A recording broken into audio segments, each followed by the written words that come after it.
하나님 나라와 치유라는 제목으로 누가복음 4장 38절로 41절까지의 말씀 나누겠습니다. 자, 본문 말씀 저희가 함께 읽습니다. 시작. 예수께서 일어나 회당에서 나가사 시몬의 집에 들어가시니 시몬의 장모가 중한 열병을 앓고 있는지라. 사람들이 그를 위하여 예수께 구하니 예수께서 가까이 서서 열병을 꾸짖으신데 병이 떠나고 여자가 곧 일어나 그들에게 수종드니라. 해질 무렵에 사람들이 온갖 병자들을 데리고 나오매 예수께서 일일이 그 위에 손을 얹으사 고치시니 여러 사람에게서 귀신들이 나가며 소리질러 이르되 당신은 하나님의 아들이니이다. 예수께서 꾸짖으사 그들이 말함을 허락하지 아니하시니 이는 자기를 그리스도인 줄 알미러라. 아멘. 자, 저희가 누가복음의 말씀을 순서대로 다루고 있어요. 할렐루야. 제가 조금도 누락이 없이 하나님의 말씀을 온전히 전하려고 그렇게 애쓰고 있습니다. 자, 이 말씀들이 본문의 내용 그대로 성도의 삶 가운데 울려 퍼져야 되는 줄 믿습니다. 많은 경우에, 한국교회에서 정말 많은 경우에 하나님의 말씀을 굉장히 약화시켜서 전달하는 것을 볼 수가 있어요. 본문 자체의 내용이 가장 중요한 것입니다. 어떤 설교자가 그렇게 설교해서 인기가 떨어지더라도, 많은 사람들한테 각광받지 못하더라도 성경 말씀의 본래의 의미를 잘 전달하는 것이 설교자의 사명이어야 되는 줄 믿습니다. 그러니까 제가 늘 그것을 강조해서 말씀드리잖아요. 인삼이면 인삼을 먹여야 되는데 인삼맛 캔디를 먹는, 여러분, 그런 상황이 바로 한국교회의 현실이라고 볼 수 있어요. 여러분, 인삼이 더 좋으시겠죠? 제가 이것을 막 약화시켜서 전달하는 것보다 본래의 재료의 맛과 영양이 여러분들 가운데 잘 전달되기를 기도하고 있습니다. 제가 왜 이 말씀 드리느냐, 이번 주에도 설교 준비하는데 우리 교인들께서 이 설교를 들으시면서 무슨 생각을 하실까? 2021년 대한민국 세종이나 대전에 살고 있는 우리에게 이 말씀은 도대체 무엇이란 말인가? 그런 생각을 왠지 하실 것 같아서 제가 이 말씀을 드리는 것입니다. 저는 성경을 전하는 사명을 가지고 있는 사람이지 여러분들 교양 강좌 강의사가 아니에요. 자, 무슨 말씀인지 아시겠죠? 계속해서 굉장히 부담스러운 메시지가 전파되고 있어요. 축귀. 누가복음 처음에 예수님께서 그분의 공생애를 시작하자마자 축귀를 우리 가운데 보여주셨다는 것입니다. 자, 그래서 그것이 굉장히 부담스럽지만 이것은 하나님의 나라에서 또 영적으로 굉장히 의미가 있는 사건이다. 그것을 제가 2주 동안이나 여러분들 가운데 말씀드렸어요. 자, 복습하는 한 구절은 마태복음 12장 28절입니다. 자, 같이 한번 읽습니다. 시작. 내가 하나님의 성령을 힘입어 귀신을 쫓아내는 것이면 하나님의 나라가 이미 너희에게 임하였느니라. 아멘. 예수님이 이 땅 가운데 오셔서 무슨 말씀하셨는가? 하나님의 나라가 가까이 왔다.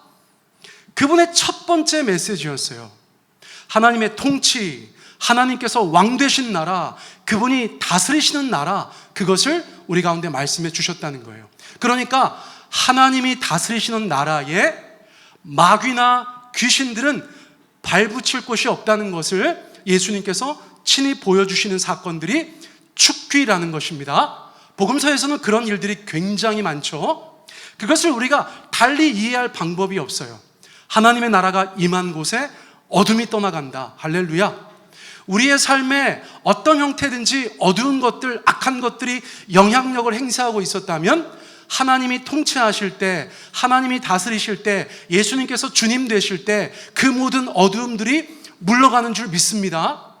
말씀 안에, 기도 안에, 찬양 가운데, 하나님의 성령의 임재와 역사 가운데 그 모든 어두움들이 우리의 삶 가운데서 떠나가기를 축복합니다. 자, 그런데 예수님께서 그 축귀에 이어서 심지어 같은 날 우리 가운데 보여주신 것은 치유의 사건이라는 것입니다. 자, 베드로와 그 장모의 이야기를 통해서 예수님께서 이 땅 가운데 오셔서 중요하게 생각하셨던 것이 무엇인가를 우리 가운데 말씀해 주고 있어요. 자, 누가복음 4장 38절 상반절 말씀입니다. 자, 같이 한번 읽습니다. 시작. 예수께서 일어나 회당에서 나가사 시몬의 집에 들어가시니 시몬의 장모가 중한 열병을 앓고 있는지라. 자, 예수님께서 어디서 축기하셨었죠? 회당에서. 그렇죠? 자, 그런데 예수께서 그 회당에서 일어나셔서 나가셨다는 것입니다. 자, 나가셔서 어디 가셨는가? 시몬의 집에 가셨어요. 자, 시몬은 누굽니까? 베드로입니다. 우리가 알고 있는 베드로의 본명은 시몬입니다. 바요나 시몬, 요한의 아들 시몬. 자, 베드로가 등장합니다. 원래는 누가복음 5장 정도 가야 예수님께서 제자 삼으시면서 베드로가 등장하는데, 우리는 이것을 통해서 무엇을 알 수 있는가? 예수님께서 베드로를 제자로 부르시기 전에 이미 인연이 있으셨다, 어떤 사연이 있으셨다는 것을 저희가 알게 되는 거예요. 동서고금을 막론하고 어떤 집에 방문한다는 것은 의미가 있죠. 그렇죠? 제가 집에 방문하지 못한 가정이 몇 가정 있어요. 코로나 때문에 더 못 가고 있는데 조만간 방문하게 되기를 바라고 있습니다. 여러분, 저희 집에도 놀러 오세요. 아시겠죠? 미리 전화는 하셔야 돼. 제가 저희 사모한테 허락을 받아야 돼가지고 전화는 하셔야 됩니다. 그런데 어쨌거나 서로 집을 오간다는 것은 굉장히 의미 있어요. 목장 예배도 원래는 집에서 하는 거예요. 집에서 하면 너무 좋습니다. 청소는 하셔야겠죠. 그게 순기능이에요. 생전 안 하던 청소를 목장 예배하면 하게 되니까 얼마나 감사한지 몰라요. 그래서 정기적으로 목장 예배하는 집은 깨끗합니다. 자, 어쨌거나 예수님께서 시몬 베드로의 집에 들어가셨는데, 자, 거기에 누가 있습니까? 대답 안 하기로 작정하신 거예요? 시몬의 장모님이 계셨다는 거예요. 자, 우리가 무엇을 알 수 있어요? 시몬은 장가를 갔다. 그렇죠. 나중에 저희가 베드로 또 바울의 고백을 보면 실제로 베드로는 그 아내와 함께 복음 사역을 감당했었다는 것을 저희가 알게 되죠. 자, 베드로는 유부남이었다. 저희가 그것을 알 수가 있어요. 자, 그런데 또 한 가지 뭐냐면, 그때 당시에 문화에서 딸의 집에 잘 안 있거든요. 그런데 왜 딸의 집에 있었을까요? 아마도 어떤 이유 때문인 간에 아들이 없었거나 아들이 없는 것과 다름없었거나 그런 상황이었다고 보는 것입니다. 자, 그런데 중요한 것은 그 시몬의 장모가 중한 열병을 앓고 있었다는 것이에요. 여러분, 애들 키우다 보면 열 나죠. 굉장히 무섭죠. 우리 이제 출산하면 그래도 약사라 다행이라고 생각해, 나는. 그런 정도의 지식이 있으니까 집에 해열제는 많겠죠. 그렇죠? 그러나 그래도 무섭게 열이 날 때는 정말 두렵죠. 그렇죠? 여러분, 열병은 별것이 아닌 것이 아닙니다. 저 상황에서는 죽음에 이르는 병이라고 그렇게 묘사되고 있는 것이에요. 자, 저희 집 아이들 셋 키우면서 열 때문에 고생했던 적이 많지만 그 중에 최고는 저희 둘째가 가와사키 병을 앓았을 때예요. 여러분, 가와사키 병 아세요? 여러분, 애들 키울 때 가와사키 병 걸린 집 있으세요? 없으시구나. 우리 집이 1등이에요, 여보. 가와사키 병이라는 게 일본 의사가 발견해가지고 그 사람 이름을 따서 가와사키 병이라고 했는데, 보통 만 5세 미만의 어린아이들이 80% 이상 걸린대요. 걸린 애들을 조사해보면 80% 정도가 만 5세 미만이라는 거예요. 그런데 이게 무서운 게 뭐냐면, 항생제나 해열제를 먹어도 일주일 가까이 고열이 떨어지지 않습니다. 둘째니까 망정이었지, 첫째였으면 정말 너무 힘들고 놀랬을 뻔했어요. 그런데 둘째여서 어쨌거나 며칠 동안 동네 병원 다니다가 해결이 안 돼서 조금 더 큰 병원 갔더니 의사 선생님이 이거 가와사키 병이라고 빨리 대학병원 가라고 그렇게 말해 주었는데, 여러분, 저기 지금 여러 가지 증상들이 보이죠? 굉장히 무섭습니다. 열이 떨어지지 않고요, 눈이 막 빨갛게 충혈되고요, 혀가 딸기같이 돼요. 딸기. 그리고 목 점막이 막 부어오르고요, 혓바닥이 막 붉어지고요, 온갖 증상들이 나타나는데, 일단 해열제가 안 먹으니까 엄마 아빠 입장에서는 두려울 수밖에 없습니다. 그래서 막 둘째 데리고 대학병원 가가지고 응급실에서 겨우겨우 상황을 잡았던 것을 저희가 기억해요. 자, 베드로의 장모의 그 열병을 여러분들께서 쉽게 생각하실까봐 제가 지금 계속해서 말씀드리고 있는 것입니다. 더군다나 베드로의 장모는 중한 열병이라고 성경이 우리 가운데 말씀하고 있다는 것이에요. 지금 예수님의 도우심이 필요한 상황이라는 것, 그것을 누가복음은 저희 가운데 말해주고 있습니다. 자, 그 상황에서 그 집에 모여있던 사람들이 예수님께 어떻게 행동하는가? 자, 누가복음 4장 38절 하반절 말씀에 이렇게 기록되어져 있어요. 자, 같이 한번 읽습니다. 시작. 사람들이 그를 위하여 예수께 구하니, 사람들이 베드로의 장모를 위해서 예수님께 구했다라고 말하고 있어요. 무엇을 구했을까요? 치유를 구하는 것이죠. 치유를 구하는 것입니다. 예수님은 지금 본격적으로 치유 사역을 하시지 않은 것 같은데 벌써 가버나움이라는 동네에서 예수님에 대한 기대감은 굉장히 높아진 거예요. 예수님에 대한 기대, 그러므로 주님은 하실 수 있다는 막연한 믿음이 그곳에 있는 사람들에게도 생겼다는 것을 저희가 알 수 있는 것입니다. 여러분, 주변에 안 좋은 분들 많죠. 아프신 분들 많죠. 그런 분들을 위한 성도들의 자세는 무엇이어야 할까요? 오늘날도 예수님께 구하는 것입니다. 아멘. 자, 보다 구체적인 것은 제가 다음 주에 한 번 더 다루려고 해요. 이 치유라는 것은 성경에서, 예수님의 사역에서 굉장히 중요한 것이기 때문에 제가 다음 주에 한 번 더 다루겠습니다. 그때 이런저런 소상한 말씀을 더 드리고자 합니다. 어쨌거나 여기서는 중요한 게 뭐냐면 우리의 기본적인 자세는 무엇인가? 세상에 좋은 의사도 많고 좋은 병원들도 많지만 성도가 어떤 사람의 연약함을 위해서 예수님께 구하는 것은 마땅한 것이다. 아멘. 영적으로, 정서적으로, 육체적으로 하나님 아버지 은혜를 베풀어 주십시오.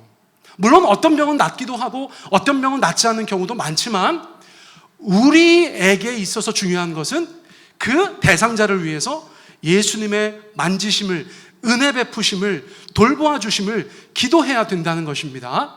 베드로의 집에 있었던 사람들은 어떻게 그렇게 알았는지 그것을 잘 감당했었다는 것이에요. 자, 저희 교회에서도 이런저런 모양으로 기도가 필요한 분들이 계십니다. 여러분, 예수님께 아뢰 주시기 바랍니다. 예수님께 구해 주시기 바랍니다. 여러분, 그것이 성도에게 있어서 책임과도 같은 일이라는 것이에요. 자, 그랬더니 예수님께서 어떻게 하셨습니까? 베드로의 장모에게 역사하셨어요. 자, 누가복음 4장 39절 우리 같이 한번 읽습니다. 시작. 예수께서 가까이 서서 열병을 꾸짖으신데 병이 떠나고 여자가 곧 일어나 그들에게 수종드니라. 할렐루야. 너무나 아름다운 케이스예요. 너무나 아름다운 케이스. 적어도 누가복음에서는 첫 번째로 기록되어져 있는 치유 사건이라고 저희가 볼 수가 있죠. 자, 예수님께서 어떻게 치유하셨어요? 비교적 소상하게 나와 있는데 예수님께서 그 여인에게 가까이 갔습니다. 예수님의 마음은 어떤 마음일까요? 여러분, 옆에 있는 성도님 막 열나면 가까이 가고 싶어요? 안 가고 싶어요? 솔직히 말해보세요. 옆에 있는 성도가 39.8이야 지금 코로나 시대에. 가까이 가고 싶으세요? 안 가고 싶으세요? 안 가고 싶죠. 여러분, 열이 난다는 것은 왠지 모르게 전염될 수 있다는 거잖아요.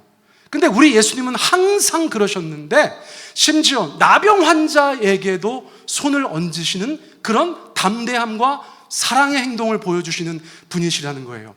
별거 아닌 것 같죠?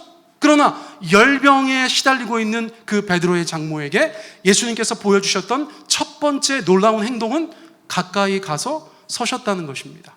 가까이 가서 서셨다는 거예요. 자, 그리고 나서 어떻게 하셨어요? 예수님은 세상 의사가 아니시잖아요. 그래서 문진을 한다거나 대화를 나눈다거나 무슨 처방을 한다거나 주사를 놓는다거나 그렇게 하지 않으셨어요. 예수님은 하늘의 능력을 가지고 계신 분이시기 때문에 말씀으로 행하셨어요. 여기서는 말씀으로 행하셨어요. 그 첫 번째는 뭐냐? 열병을 꾸짖으셨다고 말씀하셨어요. 열병을 꾸짖으셨다. 자, 우리가 볼 때는 이상하죠? 그러나 예수님은 그런 방법을 자주 쓰셨습니다. 심지어 조금 전에 유대인 회당에서 귀신을 내쫓을 때도 어떻게 하셨습니까? 꾸짖으셨죠? 그래서 어떤 분들은 이 병에 대해서 귀신 들림과 연관이 있는 것이 아니냐 그렇게 보는 분도 계신데 여러분, 그렇지 않습니다. 여러분, 성경은 온갖 병들을 다 구분하여서 이해해요. 많은 분들이 어떻게 생각하냐면, 에이, 귀신 들렸다는 것도 오늘날로 따져서 정신병의 일부가 아닐까? 그렇게 생각하는 분들이 많은데, 여러분, 성경은 정신적인 연약함과 귀신 들림을 구분합니다. 제가 지난번에 말씀드렸던 초기 내한 선교사들, 조선 땅에 오셨던 선교사님들도 심지어 우리 할아버지 할머니들께서 정신병과 귀신 들림을 구별하여서 이해하고 계셨다고 그렇게 저희 가운데 기록해 주고 계세요. 자, 무슨 말씀인지 아시겠죠? 대표적인 차이를 제가 잠시 후에 말씀드릴 거예요. 어쨌거나 예수님께서는 능력의 주님이시기 때문에 그것이 귀신이시든 그것이 질병이든 가운데 일단은 꾸짖고 내쫓는 그런 모습을 저희 가운데 보여주시기도 합니다. 자, 그런데 그렇게 꾸짖으신데 어떤 일이 벌어졌어요? 병이 떠나갔다. 자, 어떻게 알았을까요? 열병 환자에게 예수님께서 그 열병아 떠날지어다 했는데 나은 것을 어떻게 알았을까요? 열이 떨어지죠. 열이 떨어지는 것이에요. 자, 중풍병자를 고치셨습니다. 주변 사람들이 어떻게 알았을까요? 신체적인 어려움이 있었는데 예수님께서 어떤 형태든지 역사하셨을 때 온전케 되었겠죠. 많은 사람들이 분별할 수 있는 결과가 그 현장에서 나타났기 때문에 사람들은 그 병이 떠났다는 것을 알게 되었다는 것이에요. 그리고 나서 분명한 것은 끙끙 앓고 있었던 베드로의 장모가 일어나서 뭐 했다고 합니까? 예수님과 그 집에 있었던 사람들을 섬겼다는 것이에요. 자, 이것이야말로 치유의 결과, 치유의 열매라고 말씀드릴 수 있어요. 자, 예수님께서 역사하실 때에는 즉각적으로 완전한 치유가 나타나게 되는 줄 믿습니다. 여러분, 우리의 삶 가운데 다양한 모양으로 치유가 필요해요. 여러분, 우리가 주님 앞에 구해야 되는 이유도 그것인 줄 믿습니다. 자, 그런데 예수님은 그분의 권위와 능력이 100%인 분이기 때문에 즉각적으로 완전하게 치유가 나타나지만 현실 세상에서 우리가 실제로 기도하다 보면 그것이 더 길어질 때도 있어요.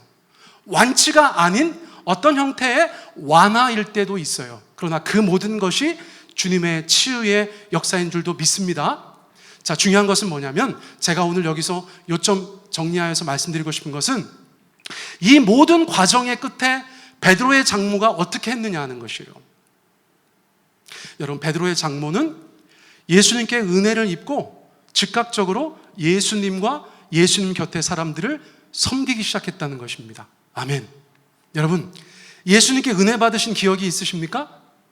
은혜 받으셨던 기억 있으시죠? 그러면 우리 마음 가운데 어떤 생각이 들죠? 가장 먼저 그 은혜를 갚고 싶다는 생각이 드는 거예요. 여러분, 이것은 모든 성도들에게 예외가 없는 줄 믿습니다. 저도 마찬가지입니다. 17살 때 교회 다니기 시작하면서 막 이런저런 은혜를 막 받으니까 어떻게 하면 주님 앞에 은혜를 갚을 수 있을까? 어린 나이에 그런 고민을 하고 있더라고요. 그래서 잘은 모르겠지만 우리 선생님들이나 교회 어른들이나 선배들의 그런 조언을 따라서 그냥 막연하지만 내 인생을 주님께 드리는 기도를 굉장히 많이 드렸던 것 같아요. 은혜가 있는 곳에는 그분을 위해서 무엇을 해야 할까를 고민하는 자연스러운 영적인 반응들이 있다는 것입니다.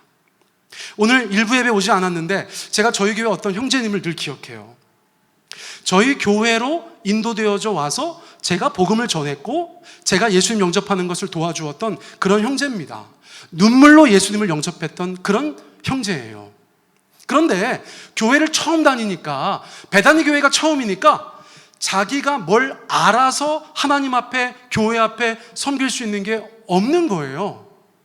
우리가 뭐 찬양팀을 하겠습니까? 성가대를 하겠습니까? 사실은 지독한 음치예요. 그래가지고 그 모든 것들도 할 수도 없고, 그래서 마땅한 것을 찾지 못하는데 어느 날 제가 가만히 보니까 그 목장에서 식당 봉사를 하고 나면 그 형제 혼자서 설거지를 거의 도맡아 하고 있어요. 그래서 제가 이제 어느 날 눈치를 채고 가가지고, 아니 왜 그렇게 설거지를 혼자 해? 그랬더니 그 형제가 저한테 한 말을 제가 잊지를 못해요. 목사님, 제가 너무 좋긴 한데 교회 와서 할 수 있는 게 이거밖에 없어요. 그러니까 요거 말리지 말라는 거예요. 그래서 그 후에 제가 말리질 않았어요. 여러분, 저는 이 설교를 준비하면서 그 작은 사건이지만 저희 교회에서 있었던 그 에피소드가 생각이 났어요. 여러분, 예수님께서 열병에서 구원해 주셨습니다. 그러자 그 베드로의 장모는 즉각적으로 예수님과 그 곁에 있던 사람들을 섬기기 시작했다는 것이에요. 은혜가 임한 곳에 섬김이 있고, 섬김이 있다는 것은 은혜를 경험했다는 것이에요. 그런데 그 반대도 적용됩니다. 은혜가 임하지 않은 곳에는 섬김에 대한 마음이 없어요. 섬김이 아예 없다는 것은 은혜가 우리의 삶 가운데서 멀어졌다는 것을 의미하기도 합니다. 여러분, 우리 자신을 돌아볼 수 있는 굉장히 중요한 바로미터가 되는 것입니다.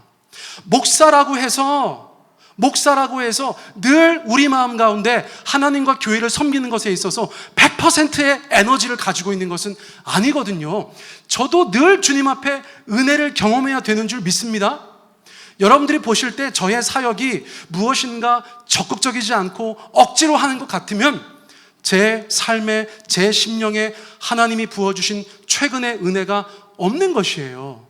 그런데 여러분들 보실 때 제가 하나님 앞에서 기쁨으로 하는 것 같고, 자발적으로 하는 것 같고, 여러분들 가운데 본이 될 모습으로 그렇게 열심히 하는 것 같으면, 여러분들은 모르시지만 언젠가 또 남보영 목사는 어디서 기도하다, 어디서 찬양하다, 어디서 말씀 보다 하나님의 은혜를 많이 경험하고 있는 것인 줄 믿습니다. 여러분, 이것은 중요합니다. 세종배단위 교회가 우리 가운데 어떤 은혜 받은 자의 모습을 주님 앞에 보여드릴 것인가? 이것은 저희 앞날의 결정적인 것이다 라고 저는 생각하고 있어요. 여러분, 기도합니다. 기대합니다. 여기에 계신 모든 분들께서 하나님께 받으신 그 은혜를 기억하면서 내가 주님을 위해서 무엇을 할고, 예수님의 몸된 교회를 위해서 나는 무엇을 할고, 나의 부르심은 무엇이고 나의 은사는 무엇인가, 여러분 그것을 주님 앞에 기도하시는 그런 분들 다 되셨으면 좋겠어요. 할렐루야. 여러분, 성도에게 부르심이 없는 사람은 없습니다. 성도에게 은사가 없는 사람은 없습니다. 그것이 현장에서 그렇게 주님 앞에 드려지고 있는가, 여러분 그것을 점검해 보셨으면 좋겠어요. 자, 그러자 이제 온 동네에 소문이 났어요. 낮에는 회당에 가서 귀신 쫓아내셨죠. 그리고 나서 베드로의 장모의 열병을 즉각적으로 고쳐주셨죠. 여러분, 어릴 때 시골에서 자라신 분들 계십니까? 여러분, 어릴 때 동네에 소문이 얼마나 빨리 나나요? 기가 막히게 빨리 나는 것이죠. 기가 막히게 빨리 납니다. 가버나움이라는 동네에서 예수님께서 그렇게 놀라운 일을 하루에 2차례나 보여주시니까 인근의 소문이 기가 막히게 빨리 퍼진 것이죠. 발 없는 말이 천리를 순식간에 간 것이죠. 자, 누가복음 4장 40절이 그 결과를 우리 가운데 말해주고 있어요. 자, 같이 한번 읽어볼까요? 시작. 해질 무렵에 사람들이 온갖 병자를 데리고 나오매 예수께서 일일이 그 위에 손을 얹으사 고치시니. 자, 잘 보세요. 왜 해질 무렵에 사람들이 온갖 병자들을 데리고 예수님 앞으로 나왔을까요? 이거 퀴즈인데, 왜 해질 무렵이었을까요? 낮에 소문이 나서? 여러분, 이거는 뭐냐면 그날이 무슨 날이었는지를 생각하시면 돼요. 바로 안식일이었던 거예요. 안식일 날 유대인들은 이동 제한이 있었습니다. 심지어 물건을 드는 것에도 무게 제한이 있었습니다. 여러분, 그런 말씀 많이 들어보셨죠? 그런데 그 안식일이 언제 끝나는가? 유대 사람들은 우리와 다르게 해가 질 때 새로운 하루가 시작되는 거예요. 자, 유대인들의 문화는 언제 하루가 시작된다고요? 해가 질 때 다음 날이 시작되는 것입니다. 우리랑 완전히 달라요. 성경을 볼 때 여러분들께서 그것을 기억하시면 새롭게 이해하실 것들이 굉장히 많습니다. 자, 이것은 무엇을 뜻하는가? 안식일이 끝나서 이동할 수 있고 환자를 메고 갈 수 있었다는 것을 뜻하는 거예요. 그러니까 사람들은 다 경주 자동차처럼 출발선에서 기다리고 있는 것입니다. 소문은 들었습니다. 우리 집에 있는 아픈 사람, 우리 집에 있는 귀신 들린 사람 빨리 예수님 만나게 해야 될 텐데 안식일이라 못 가고 있었어요. 그래서 시계만 보면서 부릉부릉 하고 있다가 해가 질 무렵이 되자 모든 사람들이 그 환자들, 연약한 사람들, 온전치 못한 자들을 들쳐매고 예수님께로 달려갔다는 것이에요. 자, 그러면 어떤 사람들이 왔을까요? 성경에서 온갖 병자라고 얘기하고 있습니다. 온갖 병자. 2000년 전 가버나움에서 집집마다 사람들이, 환자들이 있었을 터인데 어떤 질병 때문에 집에서 끙끙 앓고 있었을까요? 여러분, 2000년 전에 종합병원 있습니까? 없습니까? 2000년 전에 전문의가 있습니까? 없습니까? 2000년 전에 오늘날과 같은 현대의학이 있습니까? 없습니까? 2000년 전에 사고 나서 여러 가지 모양으로 장애를 가진 사람들은 얼마나 많습니까? 오늘날은 즉각적으로 고칠 수 있는 것들이 점점 악화되어서 사소한 것이 죽을 병 된 것이 얼마나 많습니까? 여러분, 우리의 할아버지 할머니들 세대가 그런 세대였어요. 오늘날로 보면 주사 한 방 맞으면 끝나는 것들 때문에 목숨을 잃은 사람들이 고대의 사회일수록 너무나 많은 것이죠. 여러분, 소파 방정환 선생님께서 어린이날을 제정하실 때 몇 세까지 어린이라고 했는 줄 아세요? 여러분, 10대 중반까지 어린이라고 했다는 거예요. 근데 그 기준이 뭔지 아세요? 인생 평균 연령의 3분의 1, 그것을 어린이로 보았다는 것입니다. 자, 무슨 말입니까? 10대 중반까지 어린이인데 그 어린이는 전체 인생의 3분의 1까지 산 사람들이다. 그 말은 평균 연령이 기가 막히게 적었다는 것이에요. 오늘날 우리가 생각하는 기대 수명이 불과 20세기 초만 해도 이 땅에서 전혀 적용되지 않았었다는 것입니다. 하물며 2000년 전일까 보냐. 집집마다 온갖 병자들이 있는 것입니다. 예수님은 왜 이 땅에 와서 그 하늘의 능력을, 귀신들을 쫓아내고 병자들을 고쳐주시는 것에 사용하였는가? 여러분, 이것은 인류가 맞닥뜨린 가장 큰 고난이었기 때문에 그래요. 그래서 온갖 병자들이 예수님 앞에 몰려오는데, 여러분, 예수님은 사랑의 예수님이십니까? 야박하신 예수님이십니까? 여러분, 예수님은 사랑의 예수님이세요? 여러분들, 예수님께서 여러분들 부르셔서 다가갔더니 저리 가라고 했던 분 계세요? 예수님은 우리 한 사람 한 사람을 다 사랑으로 맞이해 주시는 분이신 줄 믿습니다. 우리가 죄가 없이 하나님 앞에 회개하고 주님 앞에 나아갈 때 주님은 거절하지 않으신다는 거예요. 저 사람들, 저 영혼들, 지금 예수님의 도움이 필요한 그 사람들, 예수님께서 어떻게 하셨어요? 저는 저 말이 너무나 은혜가 돼요. 예수께서, 거기만 읽어보시겠어요? 세 번째 줄 시작. 예수께서 일일이 그 위에 손을 얹으사 고치시니. 자, 어디에서 제가 은혜 받았을까요? 일일이. 아유, 나랑 마음이 너무 잘 통한다. 여러분, 일일입니다. 적어도 갈릴리 지역에서 가장 컸던 그 성읍 가버나움에서 집집마다 온갖 병자들이 다 나오는데 그 사람들의 수가 적지 않았을 것이 분명한데 예수님께서는 그들을 하나하나 한 사람 한 사람 다 영접하여 주시고 그들을 위해서 손을 얹어서 고쳐주셨다는 거예요. 여러분, 여기 수십 명이 모여있지만 예수님께서는 여러분들을 일일이 상대해 주실 줄 믿습니다. 우리 교회 다니다 보면 어떤 생각이 드냐면, 아유, 예수님 바쁘실 텐데 뭐 나까지, 이런 분들 진짜 있습니다. 제가 목회하면서 여러 번 봤어요.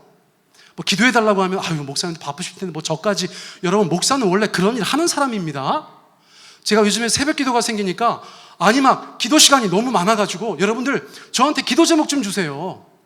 제가 전교인 사진을 놓고 한 사람 한 사람 계속 기도하면서 나아가는데, 여러분, 이틀만 지나면 전교인 기도가 다 돼요. 기도 제목을 더 많이 주시기 바랍니다. 제가 일일이 기도하겠습니다. 2021년 콜라주 아직도 사진 안 내신 분들, 사진에 안 들어가면 기도도 안 해. 아시겠죠? 여러분, 사진 다 내주시면 제가 그거 이렇게 보면서 기도하고 있어요. 너무나 좋습니다. 여러분, 일일이 기도하시는 예수님의 마음을 우리가 헤아린다면 뭐 예수님 바쁘실 텐데 나까지, 이런 말씀은 안 하시게 되는 줄 믿습니다.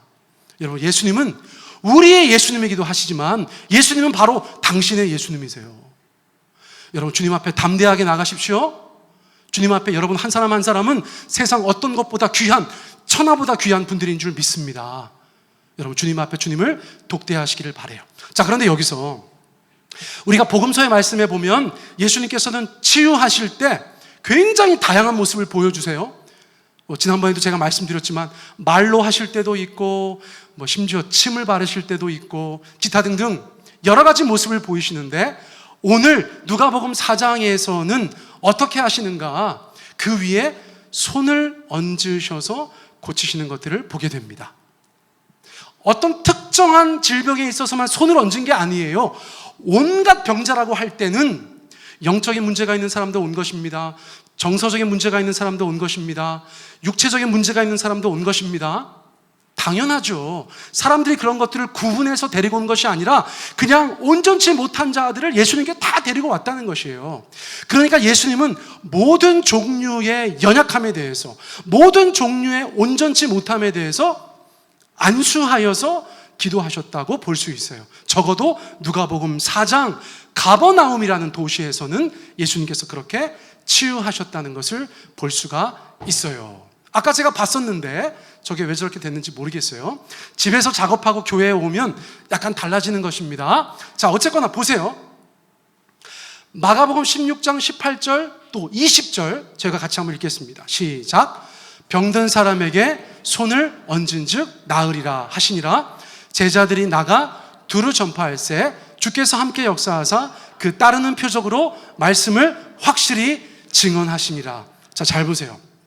예수님은 안수하여서 병을 고치셨어요.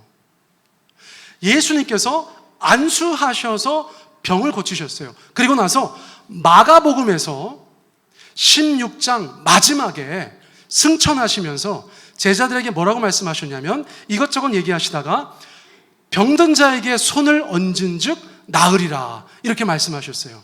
제자들에게 그렇게 말씀하셨습니다. 마가복음의 마지막 말이라고 할 수 있어요. 그러자 제자들이 그 말을 듣고 그대로 순종하였습니다. 그래서 실제로 제자들의 사역의 현장에서 제자들이 안수했던 것은 성경에 많이 나타나죠. 그러자 어떤 일이 벌어졌습니까? 제자들이 나가서 두루 복음을 전파할세 성령께서 함께 역사하사 그 따르는 표적으로 말씀을 확실히 증언하셨다는 거예요.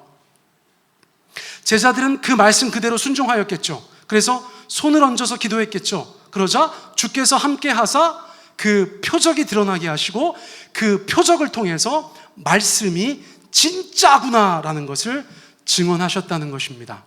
자, 오늘날 교회가 가지고 있는 굉장히 중요한 숙제는 뭐냐면, 성경에서 말하고 있는 것들이 오늘날 우리의 삶 가운데 동일하게 나타나야 된다는 것이에요. 여러분들의 목사는 어떤 목사냐면요, 이거는 2000년 전 말씀이고 오늘날은 그런 일이 없습니다 라고 말하는 사람이 아니에요. 이것은 하나님의 말씀이고 예수님께서 교회에게 말씀하셨고 2000년이 지나도 말씀에 따라서 순종하는 자들에게 성령께서 동일하게 역사하십니다 라고 전하는 자가 바로 저예요. 여러분, 저는 이것이 굉장히 중요하다고 생각해요. 제가 지난 30년 넘도록 교회 다니고 20년 넘게 그렇게 전도사 목사로서 사역하면서 하나님이 저에게 보여주셨던 것은 뭐냐면, 여러분들이 어떻게 생각하실지 모르겠지만 성경에서 언급되어지는 거의 모든 것들을 경험하게 하셨어요. 자, 그것이 오늘날 저에게 어떤 선한 영향을 행사하고 있냐면은, 제가 말씀을 증거함에 있어서 주저하지 않게 되었다는 거예요.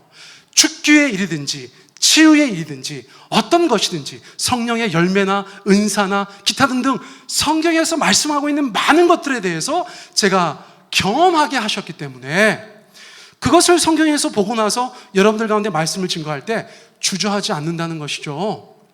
확신을 갖게 된다는 것이죠. 그래서 제가 한때는 무슨 성령 사역해야 되나? 그런 부담도 있었지만 하나님께서 제게 말씀하시는 것은 말씀 사역자였어요. 말씀 사역자.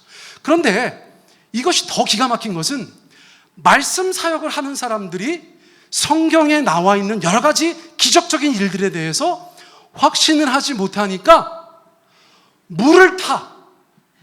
무슨 말씀인지 아시겠어요? 그 메시지를 굉장히 약화시키는 것입니다. 그 메시지를 왜곡하는 것입니다. 그러므로 한국교회가 힘을 잃어가고 있다는 것이죠.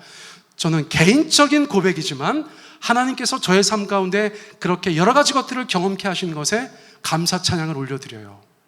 그것은 저의 복이고 이 시간에 여러분들의 복인 줄 믿습니다. 여러분, 우리가 주님께서 말씀하신 그대로 순종하면 주께서 함께 역사하사 그 따르는 표적으로 주께서 말씀하신 것들을 증언하는 교회가 될 줄 믿습니다. 그런데 제자들은 어떻게 하였어요? 그것을 그대로 순종하였다는 것입니다. 자, 사도행전만 보는 것입니다. 사도행전에 등장하는 안수의 예. 자, 6장에서는 어떤 일이 있었어요? 같이 한번 읽습니다. 시작. 7 집사를 세울 때 안수하였습니다. 자, 8장에서는 뭐가 있었어요? 읽어보세요. 시작. 네, 9장 읽어보세요. 시작. 13장 보세요. 19장, 28장. 여러분, 제자들은 예수님께서 말씀하신 그대로 병든 자에게 손을 얹은 즉 나을 것이다 라는 말씀을 액면 그대로 받아들이고 그들의 삶 가운데서 실제로 그렇게 했었다는 것이죠. 그러자 적어도 사도행전에서도 저렇게 귀한 예들이 계속해서 등장한다는 것이에요. 자, 그래서 이것이 어느 정도로 초대교회에서 중요한 사안으로 인식되었는가, 이거 굉장히 당황스러우실 분들 많으실 거예요. 히브리서 6장 1, 2절 말씀 읽어보세요. 새 번역입니다. 자, 읽습니다. 시작.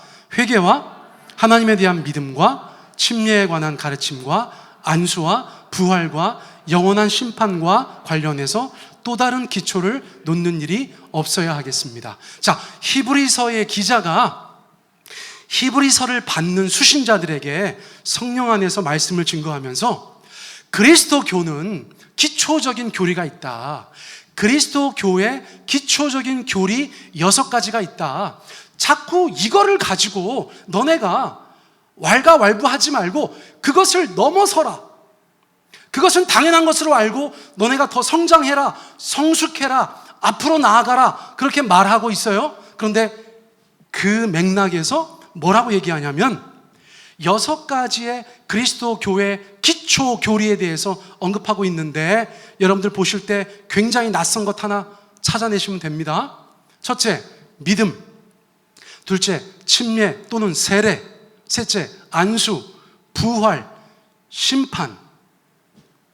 여러분들이 1년, 5년, 10년 평생 교회 다니면서 설교도 들으시고 성경 공부도 하셨을 텐데 이것들 중에서 여러분들이 생각하실 때 기독교의 기초교리가 아닌 것 하나를 이야기해 보세요. 뭐죠? 안수예요. 여러분, 우리가 어느 교회에 가서 성경 공부하면서 여러분, 기독교회의 기초교리는 하나님에 대한 믿음과 우리의 회개와 침례와 그리고 부활과 심판과 안수입니다. 그렇게 얘기하는 교회가 어디 있어? 안수는 99.9% 빠지는 거예요. 그런데 여러분, 하나님의 말씀 히브리서에 안수가 기독교 교리에 있어서 6번 안에 들어간다는 거예요. 탑6 안에 들어가는 엄청난 중요 사안이 손을 얹어 기도하는 것이라는 거예요. 여러분, 제가 앞으로 종종 손을 얹어 기도하도록 하겠습니다. 아멘. 뭐 때문에? 말씀에 순종하려고. 여러분, 저는 그렇게 담대한 사람이 못 돼가지고 막 아무나 지나가는데 막 머리에다 손 얹고 그렇진 않죠. 그러나 하나님께서 우리 마음 가운데 어떤 인도하심을 주거나 마음의 감동을 주실 때 여러분, 제가 여러분들 가운데 혹시 집사님, 장로님, 권사님, 형제님, 자매님 제가 안수하여 기도해도 되겠습니까? 라고 말한다면 그것은 제가 목사라서 잘난 척하려고 하는 것이 아니라 무엇 때문이다? 하나님의 말씀에 손을 얹어 기도하는 것이 너무나 중요한 것이라고 우리 가운데 말씀했기 때문에 그 말씀에 순종하는 차원에서 제가 여러분들 가운데 안수하여 기도할 수 있다는 것입니다. 무슨 말씀인지 아시겠죠? 오늘 그냥 하필이면 머리하고 오신 분들이 굉장히 많아요. 눈에 띄게 많아. 오늘 무슨 날인가? 어디 큰 미용실에서 할인 행사 했나 봐. 많이들 다녀오셨는데 제가 그렇게 막 이렇게 하지 않습니다. 그렇죠? 이렇게 머리에다가 살포시 손을 얹고 기도할 테니까 여러분, 제가 그렇게 할 때는 우리 목사님 뭔가 내면에 인도하심이 있나 보다 그렇게 생각하시고 여러분, 안수도 여러분들 용납하시기 바랍니다. 자, 이것이 굉장히 중요하다는 것이에요. 자, 그래서 적어도 그날에는 예수님께서 온갖 병자들을 다 일일이 안수하면서 고치시는데 어떤 일이 벌어지는가? 예수님께서 환자들을 선별하지 않으셨기 때문에 온갖 병자들이 다 몰려와 있으니까 여러분, 여기는 혼합그룹이라는 거예요. 예수님은 특정 진료 과목의 전문의가 아니시고 모든 질병을 다루시는 하나님의 아들, 진정한 치유자가 되시는 줄 믿습니다. 근데 중요한 건 뭐냐면 육체적인 연약함을 갖고 온 사람도 있고 정서적인 연약함을 갖고 온 사람도 있고 어떤 사람은 영적인 문제를 가지고 나온 사람들도 있을 수밖에 없었다는 것입니다. 그냥 온전치 못한 것에 대해서 다 데리고 나왔기 때문에 예수님 앞에 그 모든 사람들이 섞여져 있고 심지어 그냥 종합병원의 환자들이 예수님 앞에 다 있다, 이렇게 보시면 편한 거예요. 근데 그 중에는 그날 낮에 상대했었던 귀신 들린 사람 같은 사람들도 있는 것이죠. 무슨 말씀인지 아시겠죠? 제가 언제나 이제 우리 윤진웅 형제님하고 한번 대화를 나눠야 되는데 제 주변에 정신과 선생님들이 굉장히 많아요. 정신과 선생님들이. 근데 제가 한참 이런 것 때문에 관심 가지고 막 공부할 때 궁금한 거야. 귀신 들린 사람들 중에서 어떤 사람들은 분명히 정신과에 갈 거라니까요. 누가 데려가요? 가족들이 데려가죠. 그래서 제가 전에 있던 교회에 정신과 선생님이 5명이 있었어요.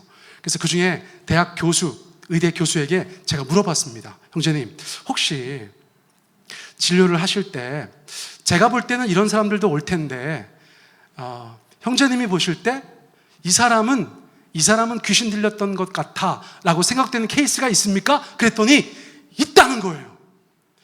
S대 의대 나오신 분이에요. 지금 대전에서 의대 교수 하시는 분이십니다.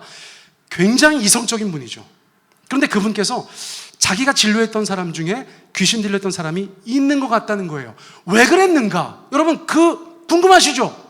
그거는 다음 주에 제가 여러분들에게 말씀드리도록 하겠어요. 다음 주에 꼭 교회 나오시기 바랍니다. 어쨌거나 중요한 건 뭐냐면 여러분, 그렇게 섞여 있는 무리 가운데 예수님께서 한 사람 한 사람 안수하니까 그 중에 어떤 사람들은 영적인 문제가 있었고 귀신 들린 사람들이 있었다는 것이죠. 그 사람들은 어떻게 반응합니까? 저렇게 반응했다는 거예요. 4장 41절 우리 같이 한번 읽습니다. 시작. 여러 사람에게서 귀신을 나가며 소리질러 이르되 당신은 하나님의 아들이시니이다. 자, 귀신들은 어떤 능력을 가지고 있어요? 신통력이 있는 거예요. 신통력. 여러분, 정신병자들하고 귀신 들린 사람은 그것에 있어서도 확연히 다릅니다. 정신병은 말 그대로 정신병이에요. 일반 사람들이 갖고 있지 않은 어떤 특별한 능력을 갖고 있지 않은데 귀신 들린 사람들은 신기가 있는 거예요. 소위 말하는 신기가. 여러분 주변에 신기 있는 사람들이 있어요? 여러분 그런 사람들 교회 오잖아요? 여러분 드러납니다. 그래서 그런 사람들은 본능적으로 예배의 자리에 안 와요. 이게 굉장히 흥미로운 것이에요. 자, 그런데 이 상황은 어쩔 수 없이 예수님 앞에 나오게 된 거죠. 거의 반강제로 끌려 나온 거죠. 그런데 예수님께서 능력으로 안수하시니까 드러난다. 그런데 무엇을 알고 있어요? 예수님께서 하나님의 아들이신 것을 알고 있어요. 이것은 우리의 용어로 신통력이라고 할 수 있어요. 이것은 제가 미화하는 것이거나 긍정적으로 얘기하는 것이 아닙니다. 귀신들은 일반인들이 알지 못하는 어떤 정보를 가지고 있다. 그 정도로만 말씀드리면 될 것 같아요. 자, 그래서 예수님께서는 그들도 자유케 해주시는 것입니다. 자, 귀신에게 집중할 것이 아닙니다. 예수님은 누구한테 집중하고 계세요? 영적인 문제가 있는 사람들, 정서적인 문제가 있는 사람들, 육체적인 문제가 있는 사람들을 일일이 안수하셔서 고치시고 계시다는 것을 저희가 주목할 필요가 있다는 것이에요. 자, 요거는 그 본문의 마지막인데 우리 같이 한번 읽습니다. 시작. 예수께서 꾸짖으사 그들이 말함을 허락하지 아니하시니 이는 자기를 그리스도인 줄 알미러라. 자, 예수님께 이것이 왜 곤란하냐? 예수님 나름대로 계획을 가지고 계세요. 예수님은 다 계획을 가지고 계신 분이셨어요. 나중에 가서 내가 하나님의 아들 그리스도 메시아다라는 것을 스스로 말씀하셔야 하는 그 타이밍이 있습니다. 그런데 자꾸 누가 그것을 막 폭로하듯이 이야기하죠? 귀신들이었어요. 그러니까 예수님께서는 항상 입을 막으셨어요. 너 조용히 해. 입 닥쳐. 막 꾸짖으시고 내쫓으시고 말 못하게 하시고 하나님의 계획대로 하시려고 그렇게 하셨다는 것을 우리가 기억할 필요가 있어요. 사랑하는 성도 여러분, 오늘 우리는 하나님 나라와 치유라는 제목의 설교를 함께 나누고 있어요. 성경에서 치유는 어떤 것인가? 마태복음 10장 7절 말씀, 8절 말씀에 보면 예수님께서 제자들에게 전도 여행을 보내시면서 이렇게 말씀하시는 것을 저희가 알게 됩니다. 이거는 좀 천천히 읽어볼게요. 그리고 천국이라는 말은 풀어서 얘기하면 뭐라고 말씀드렸죠? 하나님 나라, 그렇죠? 자, 그것을 염두에 두시고 한번 읽어보세요. 시작. 천국이 가까이 왔다 하고 병든 자를 고치며 죽은 자를 살리며 나병 환자를 깨끗하게 하며 귀신을 쫓아내되 너희가 거저 받았으니 거저 주라, 이렇게 말씀하셨다는 거예요. 예수님이 제자들에게 요구하신 거예요. 너네가 이제 전도 여행 떠나는데 뭐라고 얘기하냐면 메시지는 천국이 가까이 왔다고 전해, 하나님의 나라가, 하나님의 통치가 가까이 왔다고 전해, 그리고 나서 어떤 do something, 뭐를 행해야 되는데 뭐냐면 병든 자를 고쳐, 죽은 자를 살려, 영적이든 육체적이든, 나병 환자를 깨끗하게. 이거는 유대 사회에서 왜 중요하냐면 나병은 천형이고 나병을 고치는 것은 그리스도 메시아라는 그런 믿음이 있었어요. 그러니까 나병은 중요한 거예요, 고쳐지는 게. 그래서 나병 환자를 깨끗하게 하고 귀신을 쫓아내, 그렇게 얘기했고, 태도에 대해서는 뭐라고 말씀하셨어요? 너희가 거저 받았으니까 거저 줘라, 이렇게 말씀하셨다는 거예요. 앞에 거 잠깐 거두절미하고 마지막 거 잘라내면 제자들이 행해야 되는 것들이 뭐냐면 여러분, 치유예요. 치유예요. 치유. 어떻게 그렇게 얘기할 수 있어요? 저거는 영적인 문제, 정서적인 문제, 육체적인 문제들을 예수께서 그분의 이름으로 제자들에게 위임하여 주시고 가는 곳마다 복음을 전하면서 그 치유의 사역을 감당하라고 말씀하신 것과 다름이 없다는 것입니다. 여러분, 우리 교회예요. 세종 배단위 교회가 교회입니다. 오래도록 개척되어서 오늘까지 오는 동안에 교회가 생존하는 것에 있어서, 교회가 자립하는 것에 있어서 저희가 계속해서 집중하면서 오늘까지 왔어요. 그런데 언제까지 그렇게만 해야 돼요? 언제까지 우리가 그렇게만 해야 돼요? 우리는 이 말씀을 따라서 우리 주변의 많은 자들의 삶을 치유하는 교회 공동체가 되어야 되는 줄 믿습니다. 아멘? 저 이거 여러분들이 막 아멘! 이렇게 해주기를 기대했어요. 다시 한번 말씀드리겠습니다. 여러분, 우리가 세상을 치유하는 교회가 되어야 되는 줄 믿습니다. 아멘! 정말 최선을 다해 주신 걸 알기에 마음이 기뻐요. 여러분, 이것은 우리의 힘으로 되지 않습니다. 이것이 우리의 힘으로 되지 않아요. 더군다나 요즘 같은 세상에 온갖 형태의 치유가 필요한 사람들이 우리 주변에 있습니다.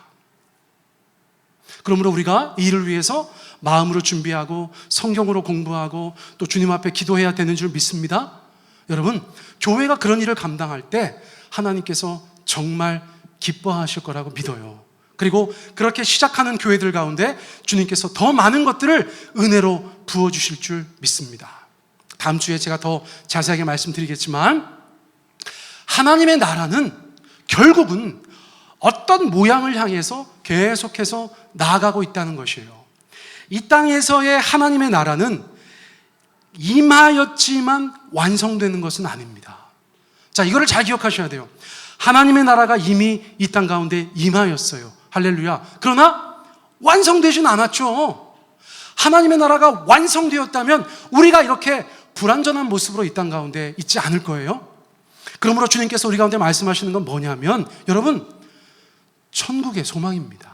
천국의 소망이라는 것에 대해서 죽어서 얻을 소망이라고 생각하시면 안 되고요.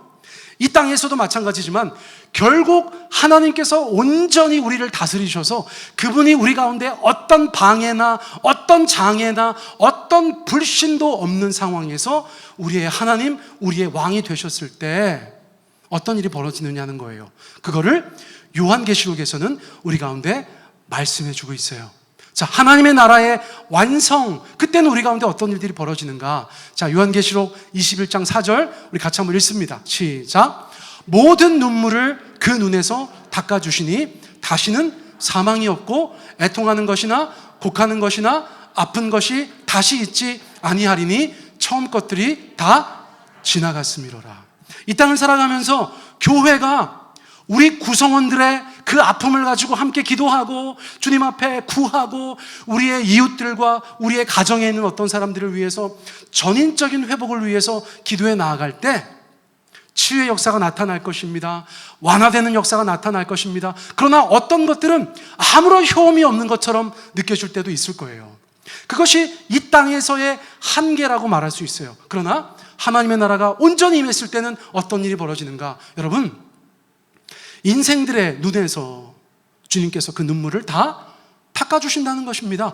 온갖 삶의 그 아픔과 고통과 슬픔과 애통함을 하나님의 나라가 완성됐을 때 주께서 우리 가운데서 닦아주신다는 거예요.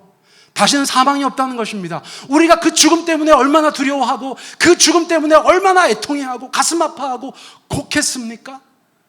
그런데 하나님의 나라가 완성되면 그 사망이 없고 애통하는 것도 없고 곡하는 것도 없다는 거예요. 얼마나 많은 사랑하는 사람들이 아픔 가운데 있어요. 여러분, 얼마나 많은 사람들이 영적으로, 정서적으로, 육체적으로 아파하고 있습니까? 그런데 하나님의 나라가 완성되면 그 하나님의 천국에서는 그러한 것들이 다시 있지 않다는 거예요. 여러분, 천국의 소망이 무엇입니까? 저는 진짜 천국을 소망합니다. 인생 살아보니까 인간이 겪어야 되는 아픔들이 너무 많잖아요. 그것을 지켜보는 것도 힘들고 그것을 겪는 것도 힘들고 이 땅에서 주님께서 허락하시는 그 세월 동안에 기쁨으로 믿음으로 담대하게 살다가 저는 천국 갈 거예요. 하나님의 나라가 어떻다는 것입니까? 저렇다는 것입니다. 여러분, 지금 여러 가지 일들로 마음 아파하시고 고통당하시고 눈물 흘리시고 남들 모르는 그런 아픔 중에 있으신 분들 있으실 거예요. 여러분, 주께서 우리의 삶 가운데 치유하실 줄 믿습니다. 그리고 하나님의 나라에서 그 모든 것들을 완성해 주실 줄 믿습니다. 왜냐하면 하나님이 처음 지으신 이 모든 것들은 다 지나가 버렸기 때문이라는 것입니다. 아멘.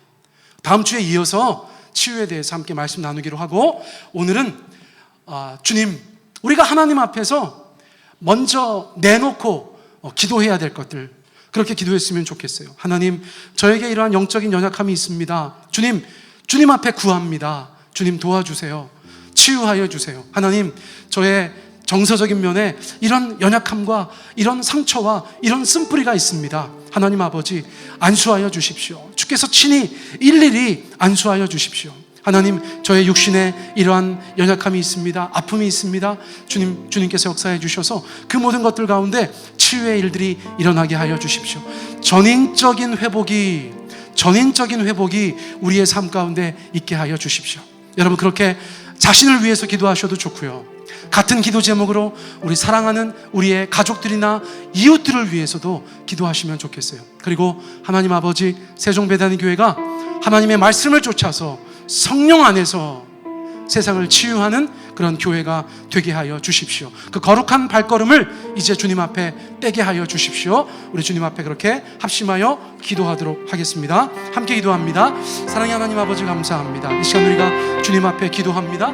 오 주님, 이 시간 오셔서 하나님께서 우리 사랑하는 성도들 가운데 온전히 역사하여 주시기를 원합니다. 예수께서 채찍에 맞으심으로 우리가 나음을 입었습니다. 하나님 아버지, 영적인 연약함들이 하나님 앞에서 온전케 되게 하여 주시기를 간절히 원합니다.